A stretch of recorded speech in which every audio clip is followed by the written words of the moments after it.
조별 토론을 통해서 지난 시간에 한 두 가지 이야기를 했었죠, 그죠? 그래서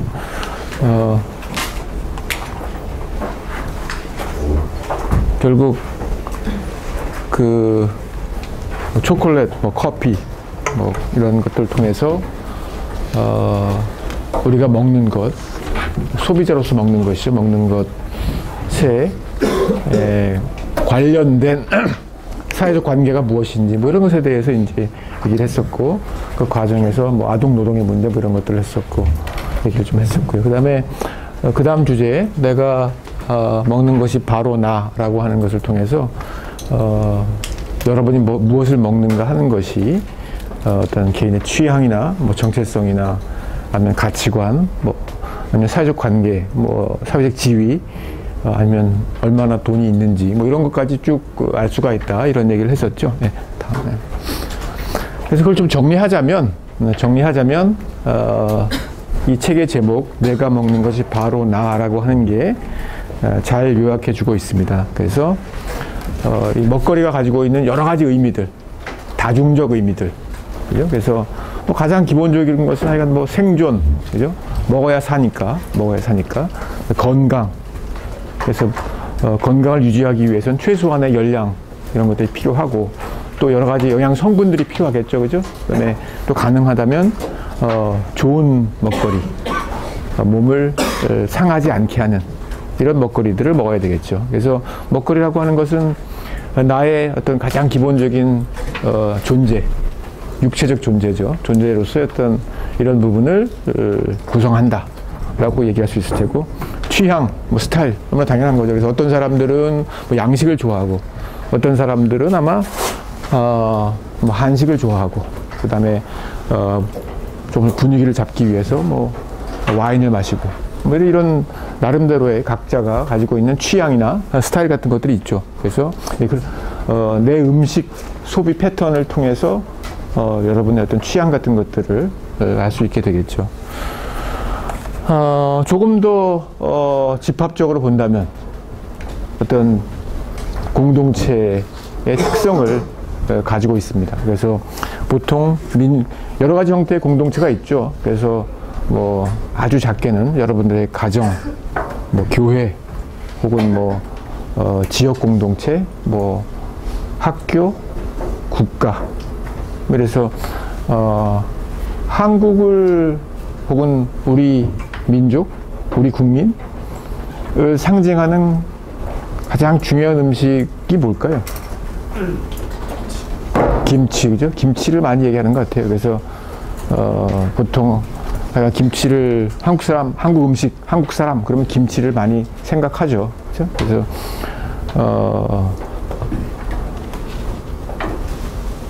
여기 김치 안 좋아하는 사람 물어보면 손 안 들잖아. 네. 김치 안 좋아하는 사람 솔직히 별로. 네, 한 사람밖에 없네요. 네. 왜 안 좋아해요? 맛이 없어요. 맛이 없어요? 예, 아주 정말 솔직하네요. 예, 그죠? 솔직한 성격을 가지고 있는 것 같아요. 그죠? 예. 근데 왜 재밌는데요, 정말? 예. 기왕 뭐 손을 들었으니까. 예. 본인이 네. 전공이 뭐예요? 산업경영공학부. 네, 산업경영공학부. 네. 사회학과하고는 조금 거리가 멀지만 산업경영공학이면 상당히 융합적인 학문인 것 같아요, 그죠? 네, 그래서 산업경영공학적으로, 네. 아니면 뭐 사회학적으로 본인의 취향을, 왜 김치를 왜 나는 싫어할까라고 하는 것을 좀 분석해 본다면, 어릴 때 경험 때문에 그런 것 같아요. 아, 예. 어릴 때 저희 어머니가 김치를 되게 맵게 만드시는데, 네, 어릴 때 김치를 먹을 때 되게 맵게 먹으면서 고통스러웠던 기억 때문에 현재에도 지금 못 먹고 있는 게 아닌가라는. 예, 이렇게 김치 트라우마가 있네요, 그죠? 예, 굉장히 중요한 얘기를 많이 했어요, 지금 사실은. 나쁜 엄마, 그죠?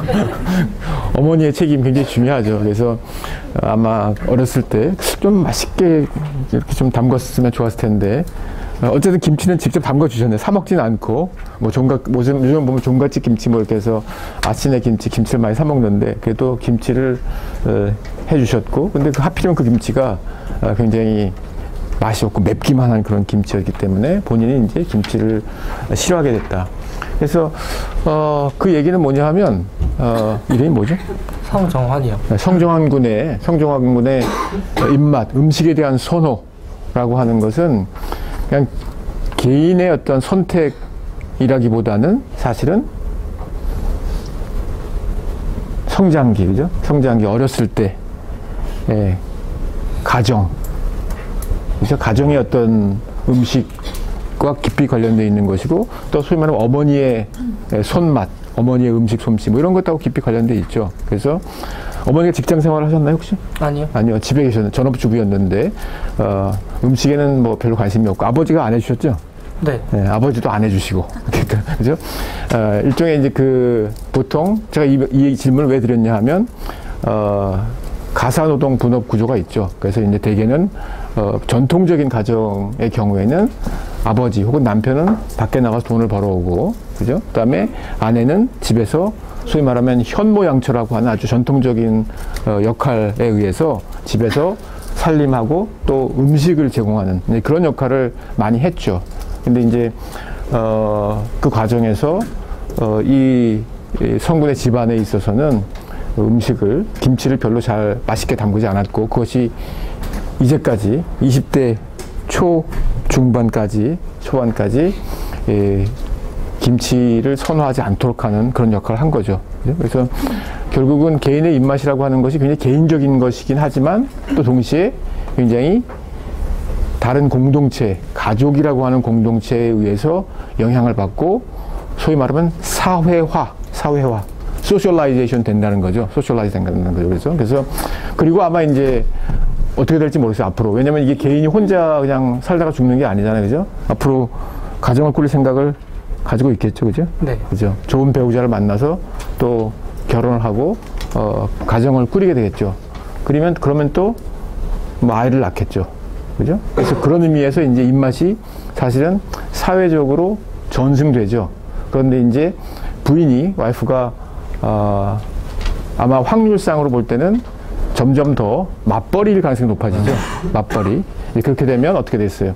보통 이제는 그전에는 이제 집안의 음식의 손맛이라고 하는 게 있어서 대개 뭐 딸이나 며느리를 통해서 가정의 입맛이 이렇게 전달이 됐어요. 음식하는 방법이라든지 요리 방법 아니면 간을 맞추는 방식 이런 것들이 집안마다 좀 다르죠. 그죠? 예.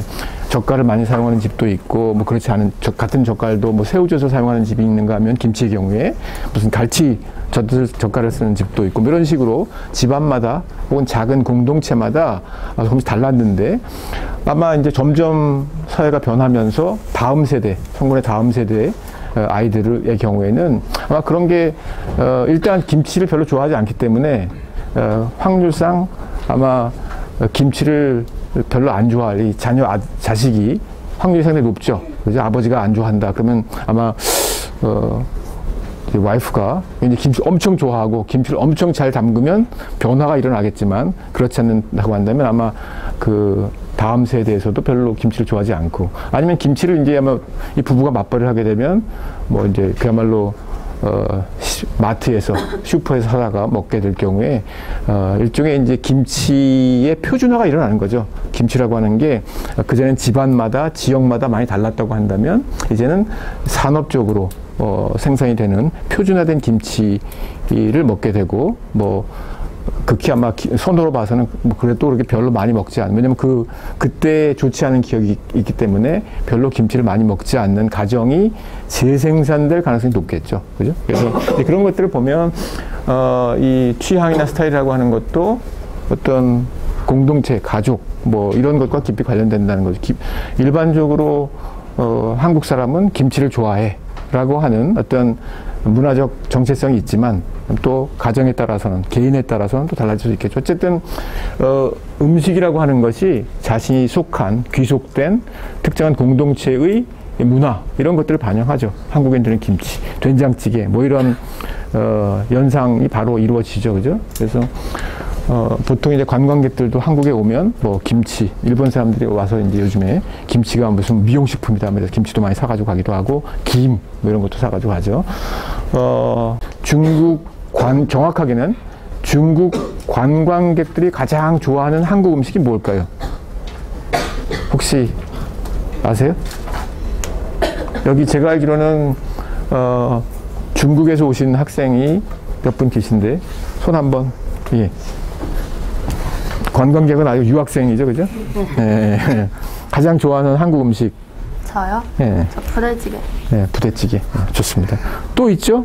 중국에서 오신 분 계세요? 없어요? 네. 무슨 음식을 가장 좋아하세요? 부대찌개입니다. 감자탕. 부대찌개 감자탕? 네. 네, 알겠습니다. 내가 예상한 질문이 답이 아니어가지고 내가 막. 네, 부대찌개를 좋아하는군요. 네.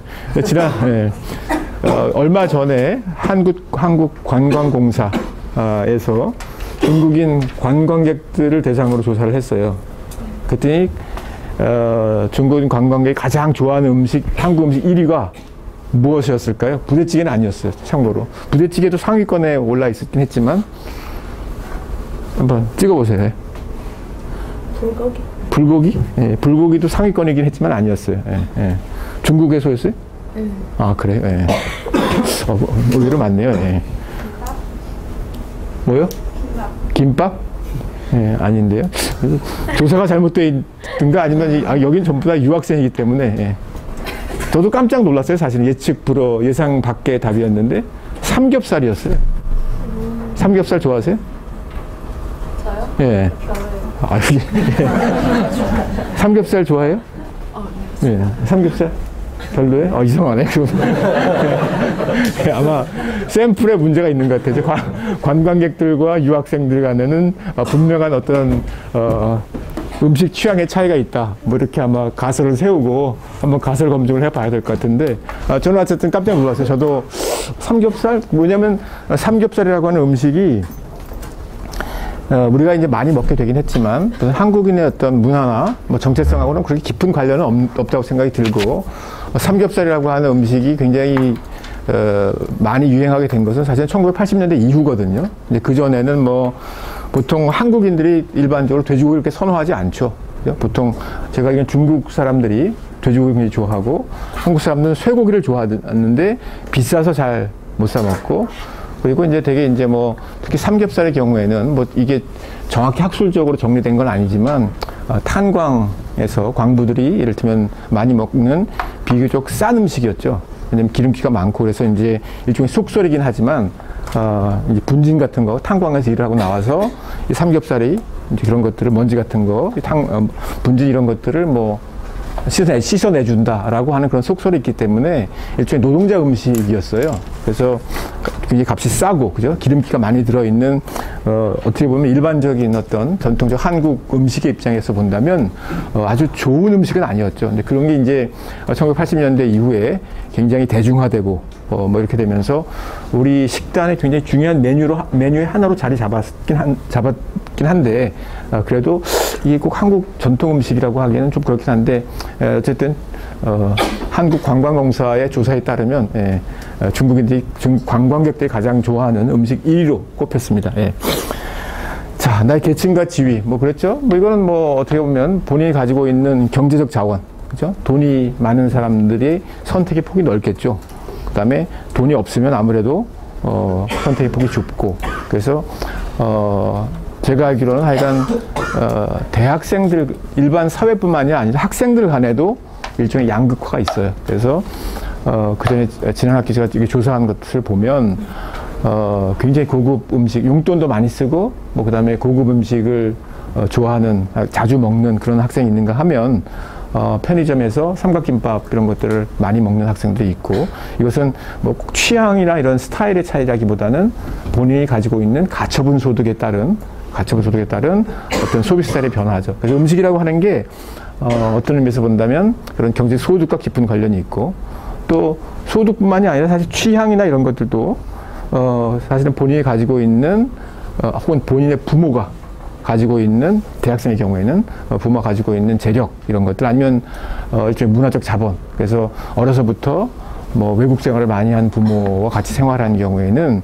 여러 가지 다양한 음식에 대해서 익숙하고 또 좋아하게 되고 입맛이 발달하게 되죠. 그런 의미에서 개인이 가지고 있는 취향이나 뭐 스타일이나 이런 것들이 사실은 계층이나 혹은 뭐 부모의 소득 뭐 사회적 지위 이런 것들하고 관련이 된다는 거죠. 그런 의미에서 이제 여러분들이 어떤 음식을 좋아하고 무엇을 자주 먹고 즐겨 먹고 이런 것들을 한번 스스로 이렇게 분석을 해보면 여러 가지 사회적 의미들을 읽어낼 수가 있죠. 여러분들을 좀 객관화시켜서 그러니까 이제 그 뭐 성찰성 reflexibility라고 하는 게 성찰성이라고 하는 게 우리는 그냥 개인이지만 나를 그냥 주관적으로 판단하는 것이 아니라 나를 사회 전체 구조라든지 맥락 속에 위치시켜 놓고 객관적으로 생각하는 게 이제 소위 말하는 성찰성이라고 할 수 있는데, 근데 그렇게 볼 때 훨씬 더 개인을 잘 바라볼 수가 있게 되고 사회 구조를 읽어낼 수가 있게 되는 것이죠. 예.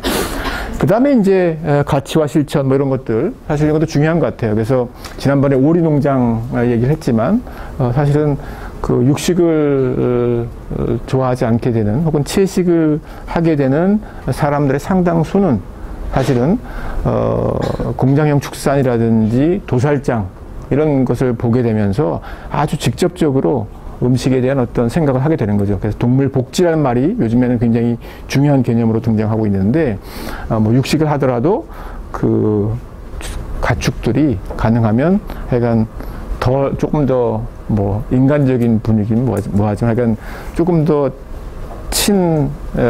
자연적인 혹은 친동물적인 환경 속에서 사육돼서 또 동물의 권리 좀 표현 좀 그렇죠. 어쨌든 동물의 권리를 존중하는 형태로 도축되고 뭐 이런 이제 이야기들 많이 하게 되고, 그와 관련된 여러 가지 규정들이 뭐 EU 같은 데서 상당히 많이 만들어져 있고 우리나라에서도 부분적으로 동물의 복지라고 하는 개념들이 제도 속에 조금씩 반영되고 있습니다. 예. 어쨌든 이 자기가 어떤 음식을 선택하고 특히 이제 가장 대표적인 게 이제 채식을 할 것인가 말 것인가 하는 것은 사실 육식에 관한 이런 태도 같은 것들은 개인의 어떤 가치관을 아주 깊이 철학, 가치관, 자연에 대한 생각 뭐 이런 것들을 깊이 반영하죠. 네. 그래서 내가 먹는 것이 바로 나라고 하는 것이 굉장히 여러 가지 의미들을 가지고 있다라고 하는 얘기로 정리할 수 있을 것 같습니다. 네. 다음. 네. 네.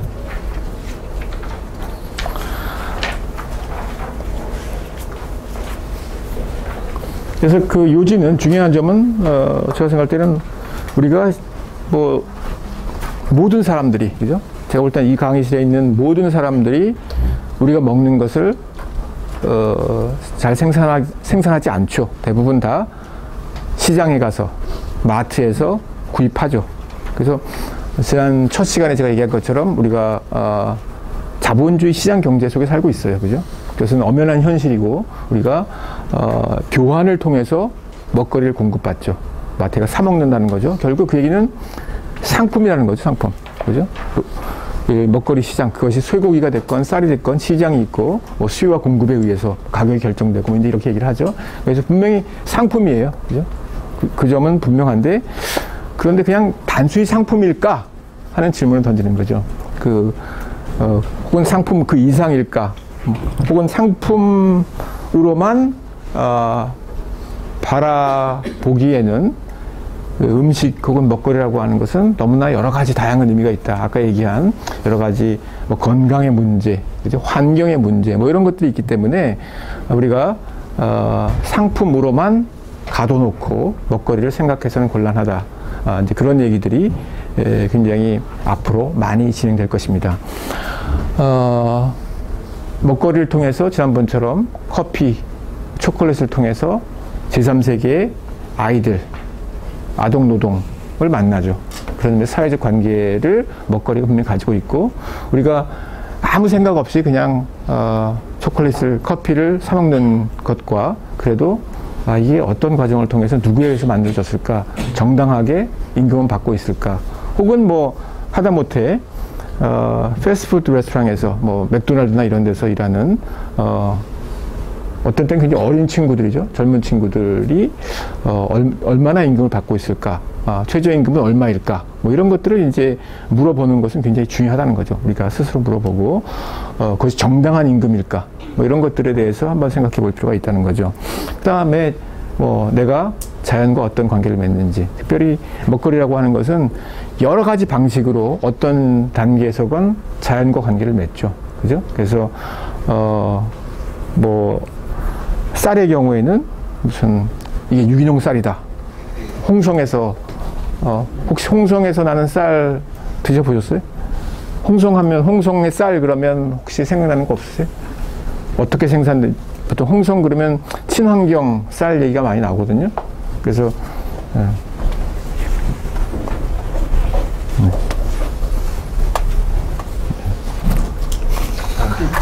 홍성 가봤어요? 강원도요? 아, 강원도는 홍천이고 충청남도. 안 가봤어요? 예. 고향이 어디예요? 서울. 서울이요? 예. 충청남도 가본 적 있어요? 네. 예. 어디? 서산이. 서산. 예.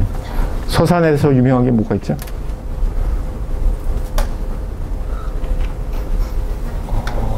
바다에서 나는 거. 네, 그 게장 많이 먹어봤는데. 아, 유해했을 때. 게장도 많이 나죠, 그죠? 예. 굴젓, 뭐 이런 것도 많이 나고. 네. 서산 쌀도 유명하고 그렇습니다. 그래서 그 지역마다 좋은 먹거리들이 많이 있는데, 홍성하면 뭐 그 유기농 쌀이 굉장히 유명해요. 근데 그 유기농 쌀을 생산하기 위한 특정한 친환경 농법이 있죠. 뭐죠? 그쵸, 오리농법. 예. 검색에서 나온 거군요. 예. 모든 게 검색으로 통합니다. 그죠? 그래서, 보통 쌀은, 약간 우리가 나중에 좀 공부를 하겠지만, 특히 70년대에 쌀 생산을 굉장히 국가의 목표로 설정했을 때가 있었어요. 그러니까 증산, 식량 증산이란 말을 들어봤을지 모르겠지만, 그래서 왜냐하면 우리의 가장 기본적인 어떤 식단 구조가 뭐를 중심으로 되어 있죠? 쌀. 예, 어떻게 알았지? 예, 쌀. 혹은 쌀을 다른 말로 하면 밥. 그죠? 쌀이 밥이죠. 그 라이스가 밀이죠. 그죠? 라이스가 쌀이 밥인 식사인 경우에 우리는 그래서 쌀과 그 다음에 그 밥과 밥 가로 열고 밥 앤드 뭐가 우리 식단의 그 어떤 구조일까요? 밥과 국이요? 국도 맞겠네, 그죠? 밥과 국 반찬 뭐 이런 거 밥과 반찬이죠 기본적으로. 그래서 메인 디쉬로서 밥이 있고 사이드 디쉬로서 반찬이 있는데 그 반찬의 가장 대표적인 게 김치고, 그죠? 그다음에 이제 된장찌개. 아마 이 가장 기본적인 어떤 식단 구성일 거예요. 그래서 근데 이제 그만큼 모든 반찬이라고 하는 것은 사실은 밥을 먹기 위한, 어떻게 보면 쌀을 먹기 위한 어떻게 보면 보조적인 음식이라고 할 수 있을 정도로 쌀이 중요하죠, 아마. 그래서 중국의 경우도 아마 그렇죠. 쌀이 굉장히 중요하죠. 특히 이제 강남, 그렇죠? 양자강 북쪽은 아마 이제 밀 같은 경우 밀을 많이 먹지만, 그렇죠?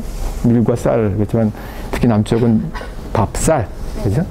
그래서 대부분의 이제 동아시아, 중국, 일본, 한국 이런 지역들, 동남아 지역도 마찬가지지만 쌀이라고 하는 게 가장 중요한 음식이죠.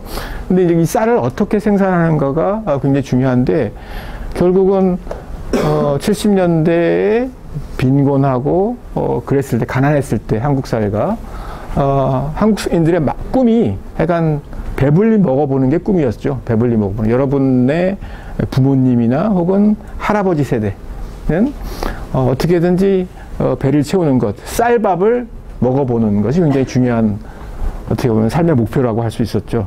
그래서 그러다 보니까 인구는 많고 뭐 농지는 넓지가 못하고 가구당 농가당 평균 면적이 1헥타르 이하니까 굉장히 소농 구조죠. 그래서 식량 증산을 목표로 했던 적이 있어요. 그리고 그때 식량을 증산하기 위해서 했던 방법이 뭘까요? 뭘? 별을 계량해서, 품질 계량해서 그 통일벼서. 그렇죠. 전공이 뭐예요? 네, 전기전자 전파광. 전기전자 전파. 쌀하고는 별로 관련이 없지만 그래도. 책에 나오죠. 좋습니다. 책을 다 읽고 왔으니까. 책에 다 나와 있어요, 사실. 그래서 종자 계량, 구체 통일벼까지 했죠. 그죠? 또 다른 말로 하면 녹색혁명, 굉장히 중요한 개념 중에 하나예요. 녹색혁명. 그래서 종자 개량을 통해서 통일벼 같은 그런 새로운 벼 품종, 다수학 품종이라고 얘기하죠. 다수학 품종을 생산해서 식량 생산 혹은 쌀 생산을 증가시켰어요.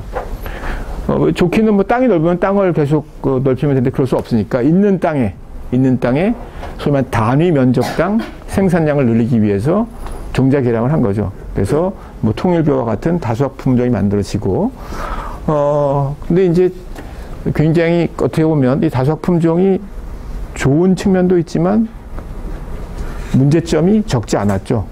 무슨 얘기냐면 이 다수학 품종을 쓰게 되면 거기에 따라서 농약을 많이 써야 됐어요. 비료, 화학 비료, 농약, 농기계 뭐 이런 것들이 같이 어우러지면서 소위 말하면 식량 증산을 이뤄냈어요. 그래서 70년대를 통해서 소위 말하면 화학 농업, 석유 농업이라고 얘기를 많이 하는데 화학 비료라든지 농기계, 뭐 경운기 이런 것들이 사실은 70년대에 한국의 산업화 과정에서 이제 들여오게 됐고 그 중심에는 벼농사, 식량 증산이 있었어요. 그래서 그런 과정에서 사실은 논에다 농약을 많이 치고 화학 비료를 많이 뿌리고 뭐 이렇게 되면 어떻게 됐어요? 그 논에 있는 그 논이라고 하는 것이 여러분들이 아마 직접 볼 기회가 별로 없었겠지만 혹시 뭐 시골이나 아니면 체험 이런 걸로 가서 보신 분은 아실 거예요, 그죠? 이 논이라고 하는 게 물을 중심으로 한 굉장히 중요한 생태계거든요. 생태계인데 그 안에 사실은 뭐 다양한 형태의 생물들이 살죠. 예를 들면 거머리나. 예? 거머리.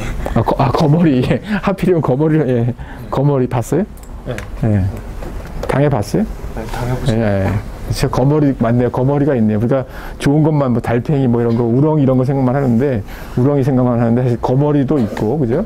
근데 어쨌든 거머리도 나름대로 뭐 존재 이유가 있겠죠. 그죠? 사람 피를 빨아먹으면서 모르겠어요. 정확히 어떤 기능을 할지 모르지만 자연 생태계라고 하는 것은 워낙 섬세한 시스템이기 때문에 뭐 사람 입장에서 이게 뭐 이롭냐 해롭냐를 따지긴 하지만 전체 생태계로 보면 나름대로 각각의 어떤 역할을 하고 있겠죠. 그건 아마 생태학 하시는 분, 생물학 하시는 분이 더 잘 알 수 있을 것 같은데 어쨌든 그 섬세한 생태계가 다 깨지게 되죠. 깨지게 되고 그냥 아무것도 없고 뭐 그런 오직 벼만 잘 자라도록 만들어 놓은 게 이제 70년대 산업형 농업의 시스템이라고 할 수 있죠.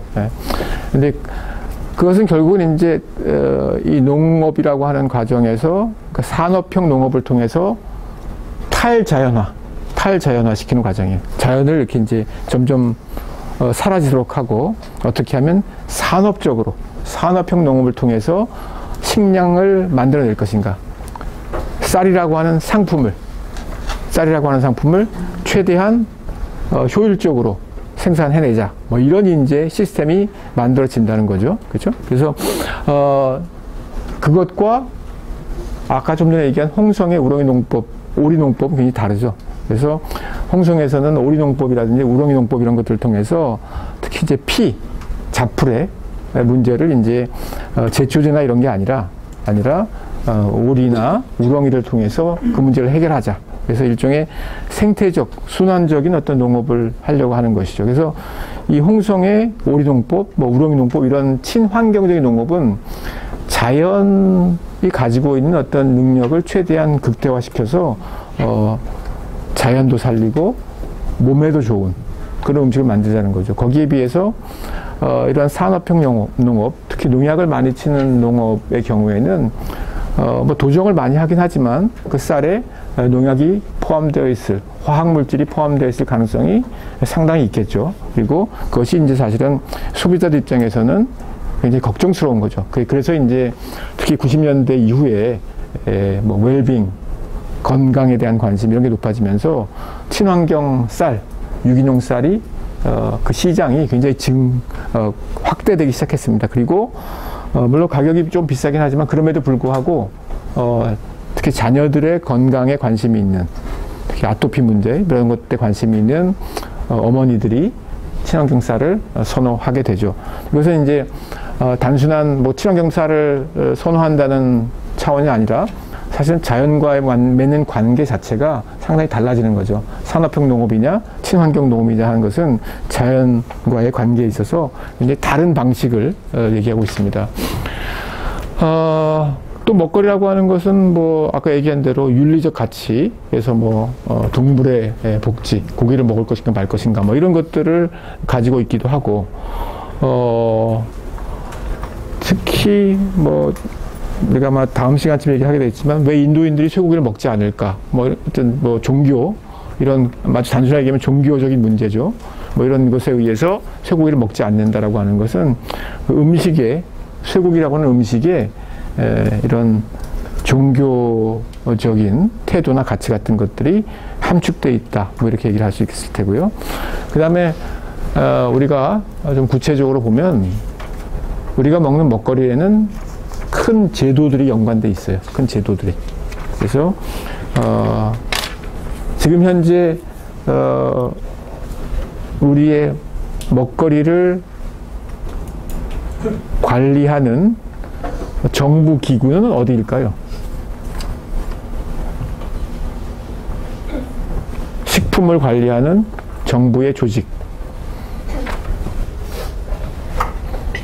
혹시 이번에 정부 조직 개편과 관련해서도 조금 논란이 되고 이야기가 많이 있는데 모르겠어요. 생각도 안 해보고 우리 먹거리와 관련된 정부 기구, 식품과 관련된 기구 모르겠어요? 네. 혹시? 잘 모르겠어요. 네. 열심히 검색을 하고 있네요. 네. 혹시? 네.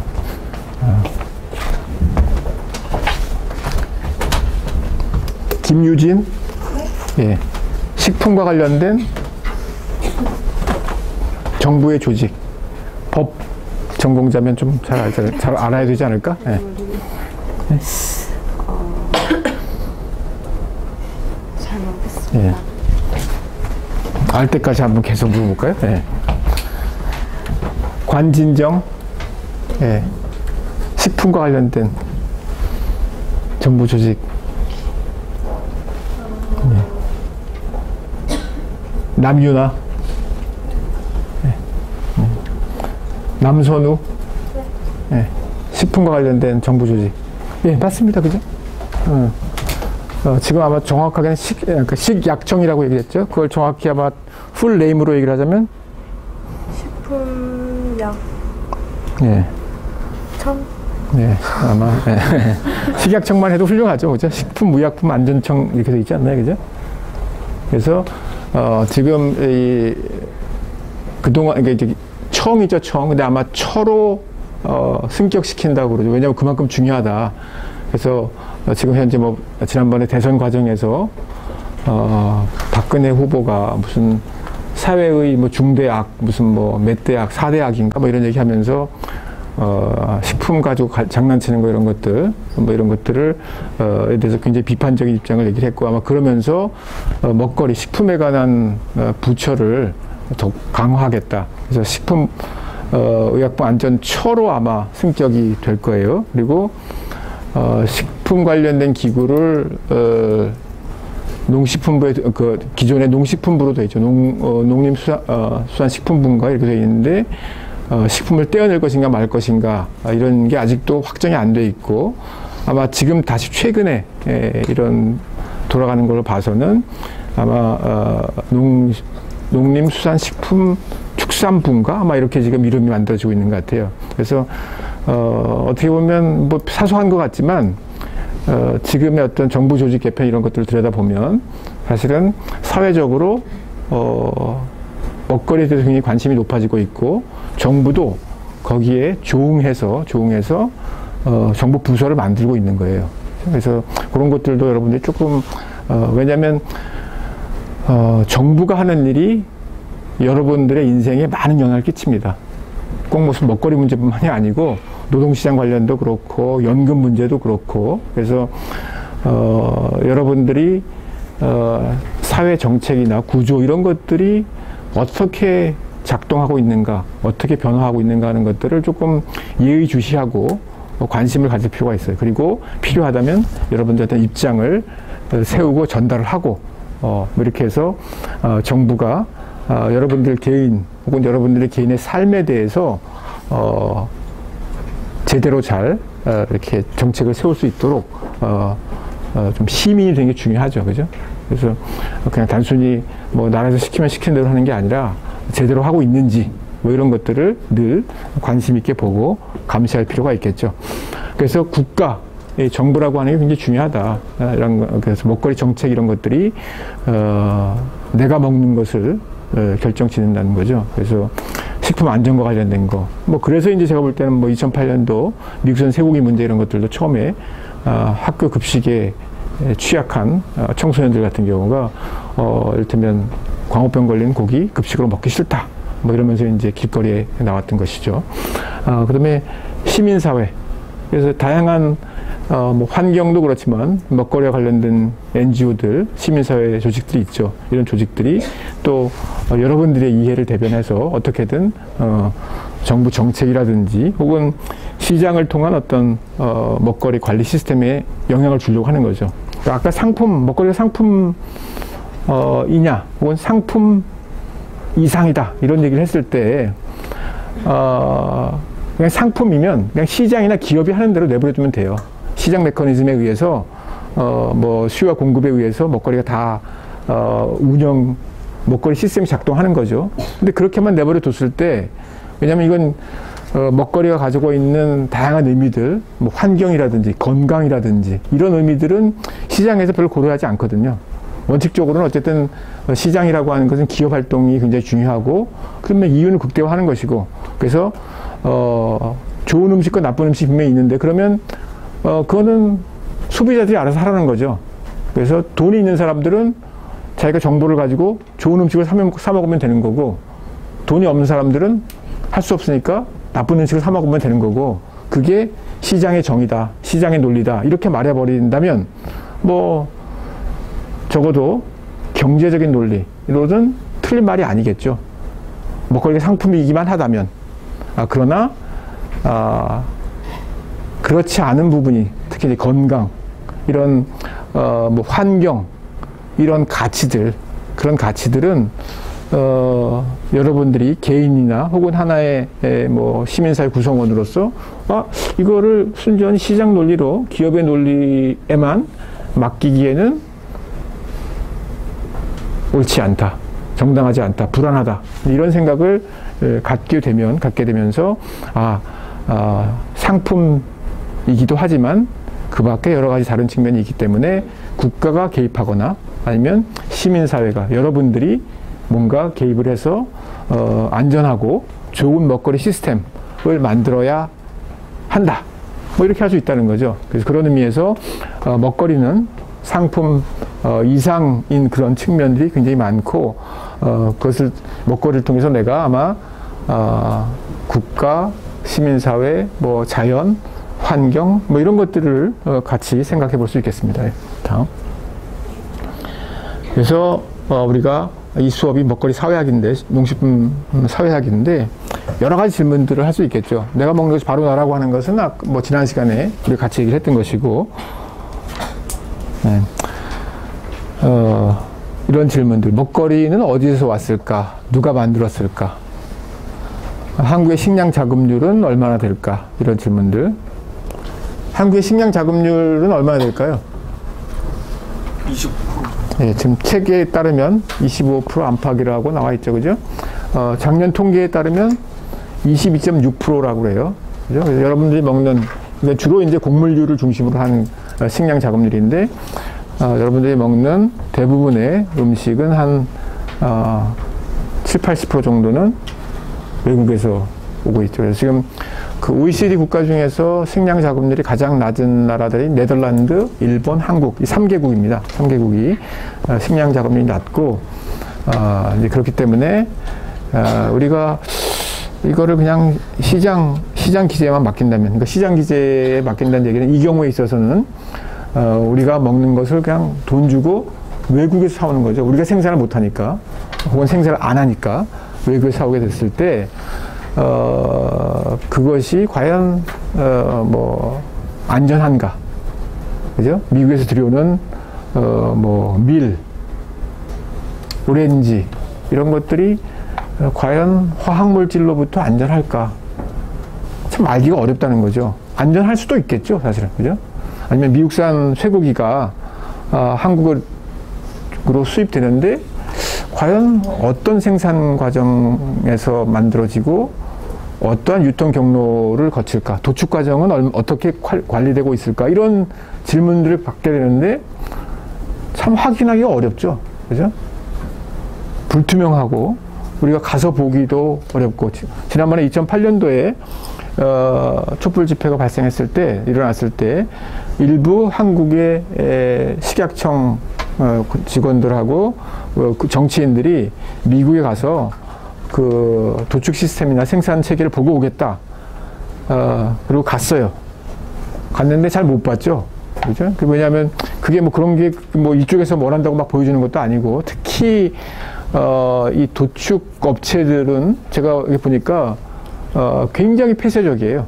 그래서 웬만한 어떤 사전에 그 조정이 없이, 아니면 정치적인 압력이 없이 도축장을 본다고 하는 건 굉장히 어려운 일인데, 그때 이제 한국에서는 그냥 하도 국민들이 이제 불안해하고 그러면 우리가 가서 보고 오겠다, 안전을 확인하겠다 그랬는데, 그냥 어떻게 보면 비행기가만 날리고 왔다 갔다 하고 말았죠, 사실. 그리고 이제 국민들의 어떤 저항에 따라서 그러면 뭐 소외 연령을 36개월, 3년 이상 이하로 낮추도록 계속 유지하도록 하고, 뭐 QS 시스템이라고 해서 민간 기업들이 이 퀄리티를, 질을 관리하도록 하겠다, 뭐 이런 식의 이제 몇 가지 장치들을 좀 만들면서 좀 어떻게 보면 시간이 가면서 위야무야 됐었죠. 어쨌든 그 식량 작업률이라고 하는 것이 이제 그런 의미에서 아니면 또 이제 가격의 문제, 국제 식량 가격이라고 하는 것이 항상 유동적이죠, 그죠? 그래서 특히 2007년도, 8년도에 식량 위기라고 하는 게 있었고, 또 이제 사실 2012년도 작년에 지금 전반적으로 미국의 농산물 수확이 전부 다 좋지 않아요. 흉작이에요. 왜냐하면 이제 워낙 일기가 안 좋았기 때문에. 근데 그렇게 되면 특히 곡물 부문은 우리가 미국에 굉장히 많이 의존하고 있거든요. 근데 이제 그랬을 경우에 지금 국제 농산물 가격이 상당히 올라가고 있는 상황이고, 그것이 이제 국내에 영향을 직접 주게 되죠. 그래서 이 수급의 문제에 있어서 굉장히 불안정하죠. 그래서 식량 자급률을, 그러니까 정부에서도 뭐 이 문제는 굉장히 심각하게 인정하고 있긴 해요. 인식하고 있긴 하기 때문에 적어도 한 40% 정도로 식량 자급률을 올려야 한다. 그리고 뭐 2030년까지 뭐 이런 나름대로 계획, 뭐 플랜, 액션 플랜 이런 것들을 가지고 있긴 한데, 그게 이렇게 쉽게 되지는 않는 상황입니다. 그래서 그런 의미에서 한국의 식량 체계, 식품 체계라고 하는 게 상당히 취약하다, 뭐 이렇게 얘기할 수 있겠죠. 2008년 촛불 집회라고 하는 게 굉장히 중요하다고 보는데, 한번 눌러볼까요? 그럼.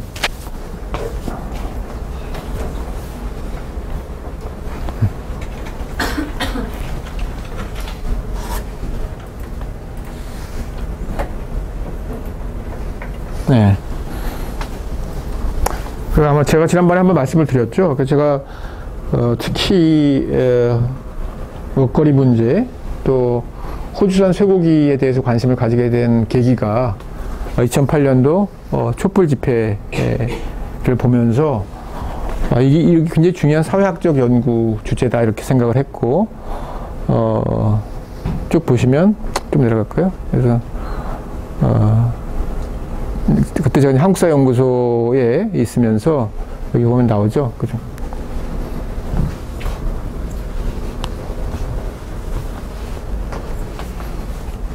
쭉 한번 읽어봐 주시겠어요? 이것도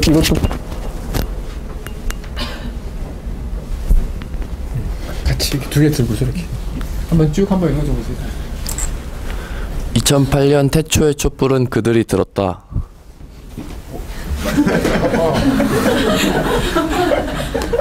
그들이 여러분들입니다. 여러분들 세대겠죠, 그죠? 미국산 쇠고기 수입 반대 촛불 집회는 10대의 촛불에서 시작됐다. 10대의 촛불은 20대, 30대, 40대로 세대를 넘어선 촛불의 불길을 댕겼다. 그리고 촛불은 40일 넘도록 꺼지지 않고 있고 최초의 발화자이자 촛불의 주체인 10대의 참여 또한 계속되고 있다. 이렇게 2008년 촛불의 광장은 촛불 세대를 낳았다. 촛불이 이어지는 동안 10대들의 생각은 늘 궁금증의 대상이었고 단편적인 인터뷰 등을 통해 그 일단을 들여다보려는 언론의 시도가 이어졌다. 한겨레 20일은 한 발 나아가 이들을 대상으로 최초의 체계적 면접 조사를 벌였다. 고려대 한국사회연구소 갈등연구센터와 함께 진행한 설문조사는 6월 14일 서울시청 앞 광장에서 열린 촛불 집회에 참여한 중고생 333명을 대상으로 실시됐다. 이번 조사 연구의 책임을 맡은 김철규 갈등연구센터장은 촛불 집회를 촉발한 10대 참여자의 특성과 의식에 대한 객관적인 측면들을 파악하기 위해 조사를 기획했다고 말했다. 그래서 촛불 소녀와 소년에게 43개 항목에 걸쳐 물었다. 그대는 왜 촛불을 켜셨나요? 먼저 이들은 무엇 때문에 촛불을 들게 되었나? 처음 촛불 집회에 나오게 된 가장 중요한 계기는 무엇이었다고 생각하느냐는 질문에 56.1%가 이명박 정부의 정책에 대한 분노 때문이라고 응답했다. 광우병에 대한 두려움 때문에 라고 응답한 비율을 훨씬 상회했다. 갈등연구센터는 적어도 조사 시점인 6월 14일에는 정부 정책에 대한 비판적 인식을 촛불 집회 참여 계기로 생각하고 있었다고 분석했다. 이 밖에 둘째로 앞으로의 촛불에 대한 생각은 어떨까? 조사에 응한 10대는 쇠고기 문제 해결 뒤에도 촛불은 꺼지지 말아야 한다고 생각한다. 촛불을 들게 된 이유가 광우병 하나가 아니라고 응답한 것과 맥락이 닿는 결과다. 만약 쇠고기 협상이 타결될 경우 다른 안에 대해 촛불 집회를 계속해야 한다고 생각하는가라는 질문에 60.1%가 예라고 응답했다. 그래서 쇠고기 협상 관련 집회가 끝난 이후 다른 이슈에 대한 집회가 있다면 어느 정도 참여하겠느냐라는 질문에도 적극적인 참여 의지를 보였다. 교육 문제 67.8%, 한반도 대운하 62.3%, 한미 자유무역협정 61.1%, 공기업 민영화 60.8% 순서로 집회에 참여하겠다는 응답이 절반을 훌쩍 넘었다. 10대 사이에서도 촛불의 의미가 쇠고기 이상으로 진화했다는 것을 보여주는 결과다. 수고했습니다.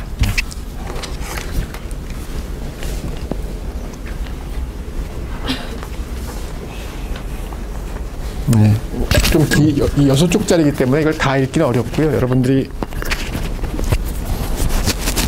한번 찾아보시면 이때 이 기획 기사가 있고 그 다음에 한 3개월 후 이게 아마 저희가 6월 14일 날 조사를 했고요. 그리고 이 기획 기사가 아마 6월 말쯤 나왔을 거예요. 그리고 나서 3개월 후에 저희가 후속 조사를 하고 이 333명을 추적해서 추적해서 그 사이의 변화, 태도나 뭐 이런 것에 대한 변화를 추적을 해서 다시 또 기획 기사가 한겨레 20이 한 번 더 나왔어요. 그래서 그리고 나서 이제 1년 후에 저희가 재조사를 이 333명을 다시 추적을 해가지고 조사를 해서 그거는 막 경향신문에 나왔던가 하여간 한겨레 21이 아니었던 걸로 기억을 하요. 어쨌든 이 같은 대상으로 한 3차례의 조사가 있었습니다. 근데 이제 여러 가지 발견들이 있는데 그걸 일일이 다 얘기하기는 어렵지만 어쨌든 첫째는 이 촛불 집회라고 하는 게 저는 한국의 사회 운동사적으로 굉장히 중요하다고 봐요. 왜냐하면 그동안의 민주화라든지 반독재 아니면 노동 문제 이런 걸 가지고 정치화 혹은 집합행동, 사회운동을 한 경우는 많이 있었지만 먹을거리, 그죠? 먹거리를 가지고 이렇게 사회의 구성원들이 여러 사람이 모여서 집회를 혹은 집합행동을 한 것은 처음이라고 생각이 들어요. 이렇게 대규모의, 그죠? 그래서 그런 의미에서 의제 자체가 굉장히 독특하다. 먹거리라고 하는, 그죠? 어떻게 보면 굉장히 개인적이고 일상적인 주제를 가지고 정치화, 동원화가 됐다는 거죠. 그런 의미에서 굉장히 독특하다고 생각했고, 두 번째는 10대예요. 10대 처음에 출발이, 그죠? 10대가 중고생들이 가장 먼저 이것을 기획을 하고 특히 이 시기별로 본다면 뭐 제1기에 해당하는 제가 볼 때 6월 정도까지 10대들이 이 촛불 집회를 주도했어요. 그런데 여기도 보지만 잠깐 밑으로 내가 볼까요? 거기 바로 그 위에. 네. 이 조사 시점 6월 13일에는 정부 정책에 대한 비판이 많이 나타났는데 사실은 이것도 약간 운동이 변화하기 시작했던 시기라고 봐요.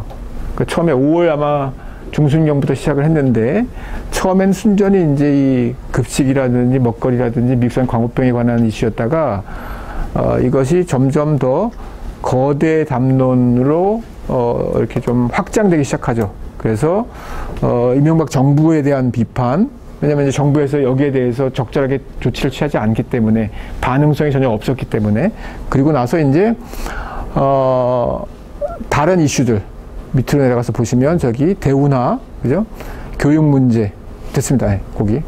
그래서 교육 문제, 뭐 영교시 수업, 영어 몰입 교육 이런 것들 이명박 정부가 뭐 그 오렌지인가요? 뭐 오렌지 뭐 이런 뭐 얘기를 해서 영어 몰입 교육에 대한 얘기도 하고 뭐 그러면서 단순히 먹거리가 아니라 이명박 정부에서 추진하는 여러 가지 정책들에 대한 것으로 이 운동의 프레임이 확장되기 시작하죠.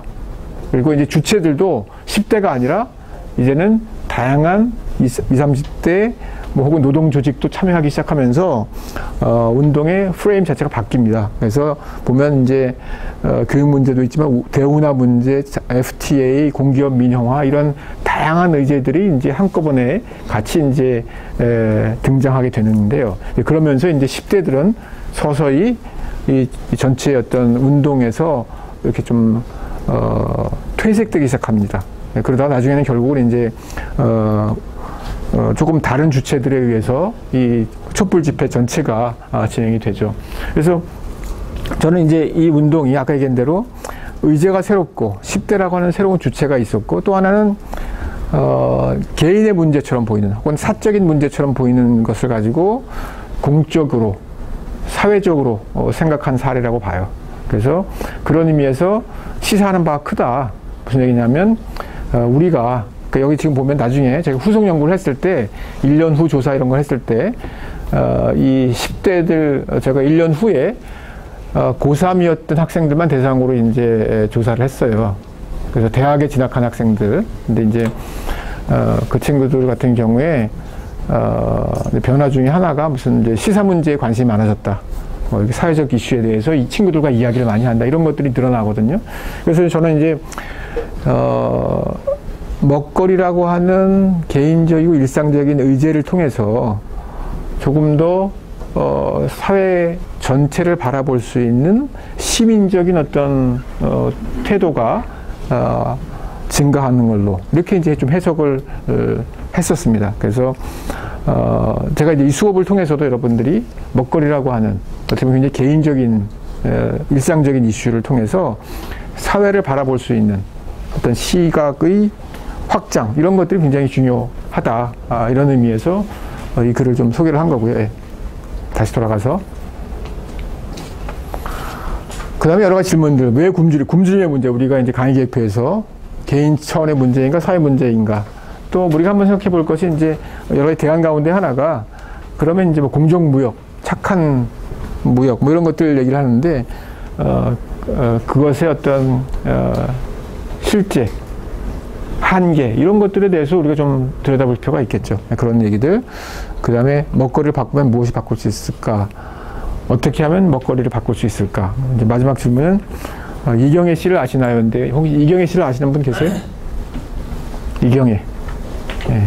숙제입니다. 다음 시간에 이경혜 씨가 누군지 한번 이경혜 씨에 대해서 한번 검색 혹은 찾아오세요. 이경혜. 네. 그래서 이경혜 씨를 통해서 어떤 생각을 했는지 한번 다음 시간에 들어보기를 하고요. 그 다음, 예.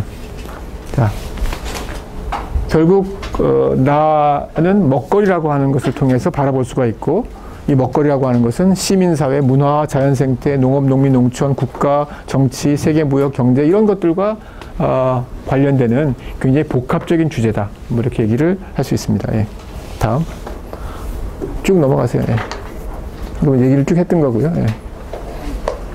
그래서 여러 가지 최근의 변화들 이런 것들에 의해서 우리가 사회학자들이, 사회과학자들이 먹거리에 관심을 가지게 됐고 이런 수업들이 만들어지게 되고 여러분들이 이런 수업을 듣게 됐습니다. 예. 쭉 이건 좀 지난번에 햄버거 봤던 것이고요. 햄버거 쭉 넘어가시고 이건 그냥 자료를 참조하세요. 자, 커피. 자, 커피 문제를 좀 잠깐 얘기를 하려고 그래요. 지난 시간에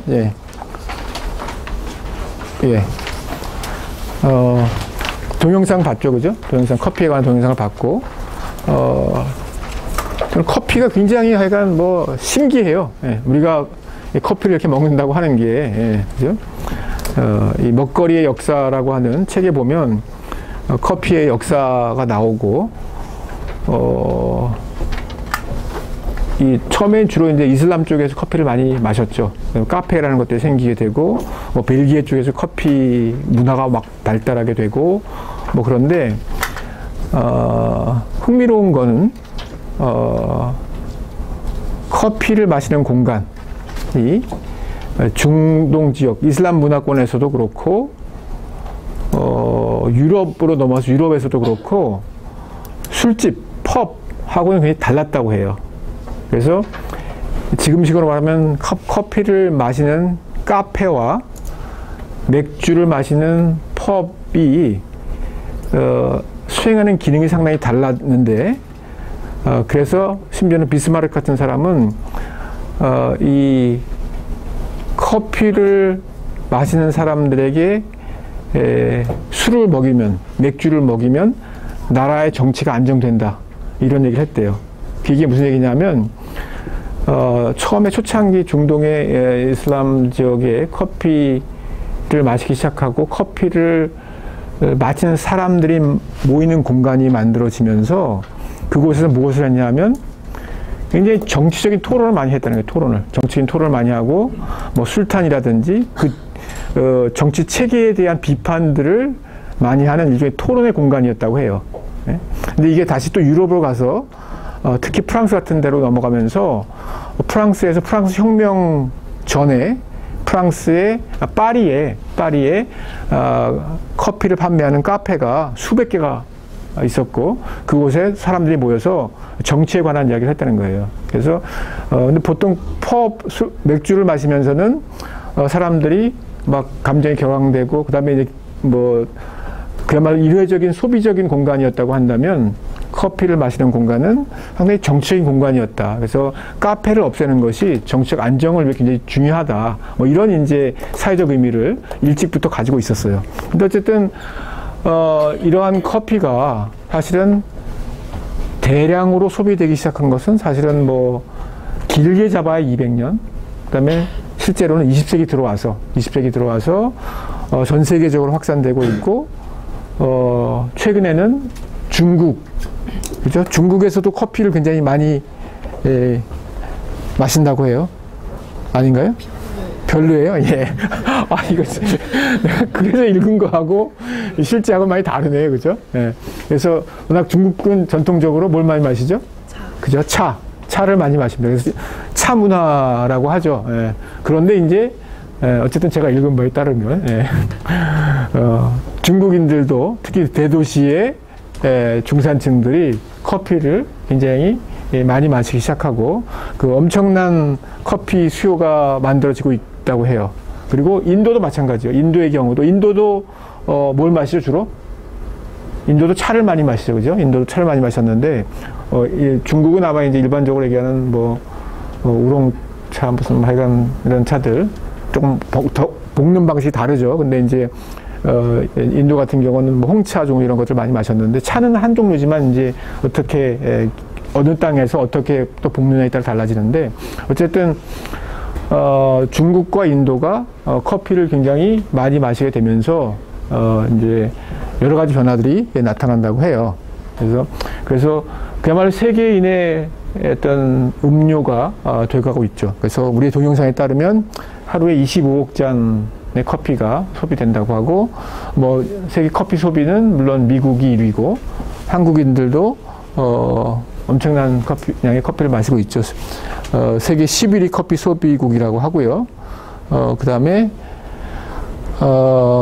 일반 커피는 베트남이 아마 수출 1위일 거예요. 근데 아마 이제 브라질이나 베트남 같은 데서도, 커피를, 굉장히 많이 생산해서 판매하고 있고, 그런데 이제 실제 이 과정에서, 농민들에게 돌아가는 몫은 굉장히 적다. 이렇게 얘기를 했고, 추정치에 따라 다르긴 하지만, 우리가 본 동영상에서 1% 이내라고 얘기했고, 어떤 추정치는 최종 소비자 가격으로 본다면 0.07% 정도가 농민들에게 돌아간다. 뭐 이렇게 얘기를 해요. 예. 그래서 저는 뭐 하여간 이 커피에 대해서 좀 연구를 좀 하는 게 필요하다고 생각이 드는데 쭉 그냥 넘어가세요. 예. 그렇죠? 그래서 제가 2년 전에 수업을 할 때 학생들이 발표한 게 있어요. 이게 제가 볼 때는 굉장히 좀 여러분들이 볼만한 것 같아서 한번 보여주려고 그러는데 그 파일로 들어가 보면 커피에 관한 요거 말고 아예 그쵸?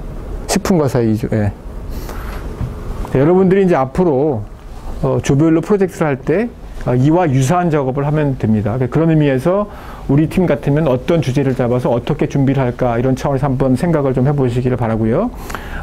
동시에 커피에 관해서 여러분들의 선배가 연구한 것이 상당히 하여간 의미 있는 연구인 것 같아서 한번 같이 보도록 할까요? 예. 넘겨주세요. 예. 그냥 넘어가시고 이거는 동영상은. 예. 자, 그죠? 장기하의 싸구려 커피 뭐 이런 노래도 있고 커피라고 하는 게 커피하우스, 커피 프린스 굉장히 중요한 사회적 현상이 되었죠 분명히 그죠? 네. 이런 질문들을 던졌어요. 뭐 그냥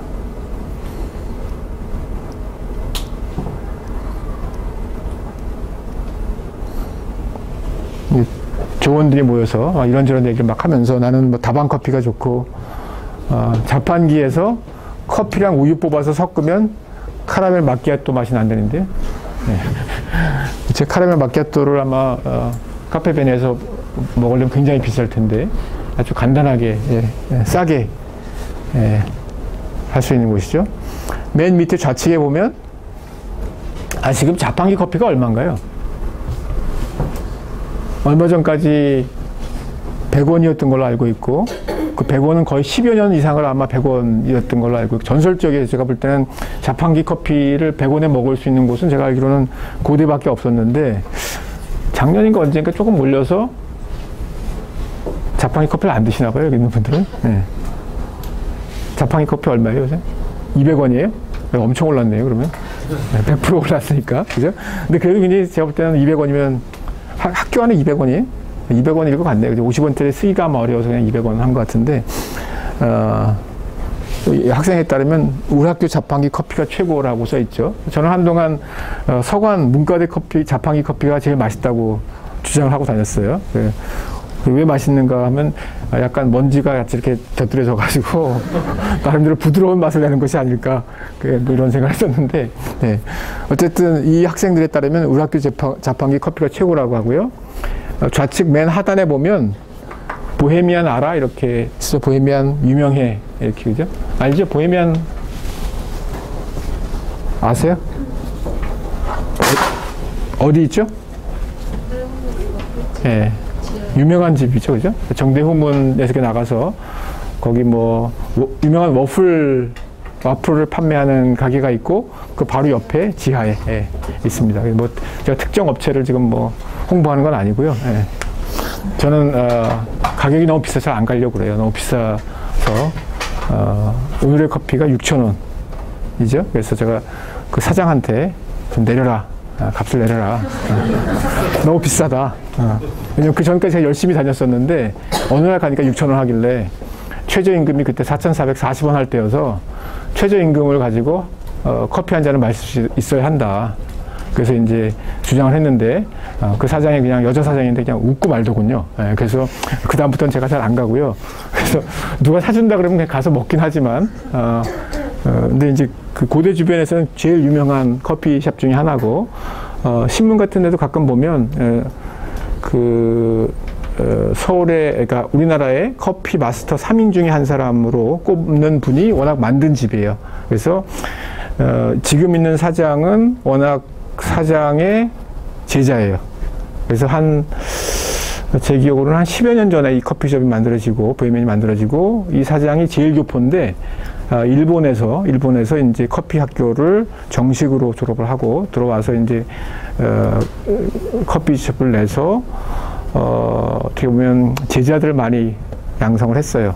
근데 그 제자들을 일하면서 이제 가르치는데 굉장히 어떻게 보면 혹독한 훈련을 시키더라고요. 그래서 손님이 없어서 절대로 앉아있으면 안 되고, 그러니까 뭐 계속 움직이도록 이렇게 막 일을 시키고, 그래서 그 과정을 잘 겪어낸 제자가 거기 이제 지점장 비슷하게 있으면서 이분이 이제 사장이 돈을 벌어서 자기는 꿈이 산속에서 커피 가게를 내는 거다. 이래가지고 설악산에 가서 한 뭐 1년 정도 있다가 돈을 좀 말아먹고, 손님이 안 와가지고 오대산 쪽에 갔다가 또 말아먹고, 지금은 어디가 있냐면 강릉에 지금 아마 거의 커피 거리가 있을 거예요. 근데 이제 제가 몇 년 전에 우리 과 선생님들하고 같이 한번 간 적이 있거든요. 이제 갔더니 그때는 아직 커피 거리가 만들어지기 전인데, 보헤미안이라고 하는 똑같은 이름으로 커피숍을 내고 서울을 왔다 갔다 하면서 이 지금 현재 사장이 이제 지점장 역할을 했었죠. 그러다가 이제 아예 지점장이 인수를 해가지고 지금 사장이 된 것이고, 여자 사장이. 그다음에 이분은 커피 마스터는 이 강릉 쪽에서 보헤미안을 운영을 하고 있고, 뭐 이제 소위 말하면 커피 3대 명인, 한국의 명인으로 가끔 신문에 보면 나와가지고 그 계보가 쭉 어떻게 흘러가는지 이런 것들이 나오는데, 어쨌든 그런 유명한 커피의 명가가 학교 주변에 있다고 하는 것은 좋은 일이라고 생각을 해요. 그러나 여러분들이 가서 커피값 조금만 내려주세요. 좀 이렇게 소비자로서 너무 비싸다. 학생 입장에서는 6,000원이면 너무 비싸지 않아요? 저는 제가 교수 입장에서 너무 비싸고, 특히 최저임금을 받으면서 이번에 아마 최저임금이 올라가지고 4,800 얼마인가 그럴 텐데, 최저임금에 연동되는 커피, 착한 커피를 좀 팔았으면 좋겠는데 아직 제가 설득을 못했어요. 여러분들이 가서 설득하면. 어쨌든 보헤미안이라고 하는 좋은 커피숍이 학교 주변에 있으니까 한번 가서 뭐 둘이 가서 한 잔만 시켜서 맛을 보고 오든지. 다음. 쭉 보죠. 커피와 관련해서 이런 연구를 했어요. 다음. 발표의 목차를 보면 그래서 생산과 유통 소비해 보겠다. 여러분들에게 제가 프로젝트를 부탁할 적에도 하나의 아이템을 정해서, 먹거리 아이템을 정해서 그것의 어떤 생애 주기, 출생에서부터 사망까지, 혹은 뭐 생산에서부터 유통 소비, 혹은 쓰레기 폐기물까지 그 과정을 쭉 분석하는 상당히 디스크립티브한 분석을 요구를 해요. 너무 이렇게 뭐 거창한 이론이나 뭐 설명하려고 하지 말고, 도대체 내가 먹는 무슨 뭐 생수는 도대체 어떻게 태어나서 여기까지 와서 내 갈증을 채워줄까? 뭐 이런 소박한 질문을 가지고 쭉 한번 보는 게 연구의 내용이 되겠습니다. 다음. 그래서 커피와 관련해서는 이제 다음. 우리가 지난번에 동영상에서 본 내용이죠. 뭐 이디오피아, 뭐 목동 이런 얘기를. 고종이 커피를 마셨다고 지난번에 동영상에 나왔죠, 그죠? 1970년대에는 맥스웰 하우스 커피. 뭐 여러분, 저는 굉장히 친숙한데 여러분들 어떤지, 뭐 여러분 부모님들은 아마 맥스웰 하우스 커피, 최고의 커피 막 이거 먹으려고 그랬죠. 자판기. 한동안 자판기가 뭐 하여간 시장을 지배했던 적이 있어요. 그리고 그 자판기 그 영업권을 따기 위해서 사람들이 굉장히 경쟁도 심했고 막 그랬었는데, 그다음에 그래서 학생회에서 아마 그 커피 자판기를 운영하다가 지금은 후생복지부랑 학보기에서 이렇게 나눠서 관리하고 있는 걸로 알고 있는데, 고대 내 자판기가. 근데 예전 같지가 않으니까 결국 아마 여러분들도 아까 잠깐 조사를 해봤지만 별로 이제 자판기 커피를 안 마시는 것 같아요. 그죠? 대부분 다 뭐 투썸 플레이스나 무슨 학교 주변에 대형 커피 프랜차이즈에 가서 커피를 마시기 때문에 이제 자판기 시장이 아마 굉장히 축소되고, 학생복지위원회나 아니면 후생복지부에서도 커피 자판기 사업이 이제는 별로 타산이 맞지 않는 사업이 돼버린 것 같죠. 90년대 이후에는 결국 이제 본격적인 원두 커피 프랜차이즈가 나타나기 시작하고, 다음. 카페 베이커리, 현재는 뭐 이런 메이저들이 나타났죠. 커피 시장이 계속 증가하고 있다. 그런데 흥미로운 거는 아직도 한국에 있어서는 커피 믹스가 굉장히 중요한 커피 시장의 어떤 주 산업이에요. 그래서 그 외국 유럽의 경우에 혹은 뭐 미국 같은 경우를 보면 사실 다 그냥 기본적으로 원두 커피인데 이 커피 믹스를 보통 그 여러분들 알지 모르지만 다방 커피 맛이라고 그러거든요. 다방 커피. 그래서 커피 일종의 야담이긴 하지만 야사이긴 하지만 이 커피 믹스를 만들 때 그 회사에서 그 서울 시내에 있는 유명한 다방에 그 당시 말로 다방 마담이란 말을 썼는데 다방 마담들을 불러다가 그 맛있는 커피 어떤 조합, 설탕과 커피와 프림의 조합을 엄청나게 실험을 했다는 거예요. 그래서 그렇게 해서 만들어진 게 커피 믹스이고 그것이 선풍적인 인기를 얻게 되죠. 그죠? 그래서 상당히 흥미로운 한국의 아마 대형 마트에서 언제나 매출액 1, 2위를 다투는 게 커피 믹스이고 또 외국으로도 뭐 사실 내가 알기로는 물어보기가 무서운데 중국에서도 굉장히 많이 팔린다는데요. 혹시 중국에서 커피 믹스 팔아요? 네. 중국에? 네. 예. 예, 다행이네요. 중국에 팝니다. 예. 그래서 어쨌든 아직도 한국에는 커피 믹스가 굉장히 중요한 시장. 그 인스턴트라고 하는 건 사실은 커피 믹스 종류죠 주로. 예, 다음. 예. 7위 규모라고 하니까 11위에서 올라간 것 같아요. 아까 11위는 2008년인가 아마 그랬을 텐데 한 2년 사이 계속 올라갔죠. 예. 커피 전문점 카페 베네가 가장 많고 다음 넘어갈까요? 예. 그래서 생산, 그다음에 유통, 원산지부터 시작해서 쭉 보시면 이게 잘 보일지 모르겠지만 처음에 원산지에서 시작해서 뭐 유통업자들이 있고 제조업체, 지점, 그래서 백화점 쭉 해가지고 최종적으로는 이제 편의점이라든지 슈퍼마켓, 인터넷, 자동 판매기 뭐 이런 걸 통해서 커피가 유통된다. 예, 다음 넘어가죠. 원산지. 예. 예, 시간이 다 됐네요. 그래서 다음 시간에 뭐 잠깐 요걸 들여다보고 다음 시간에 이론 먹거리 이론에 관한 이야기를 좀 하려고 합니다. 예.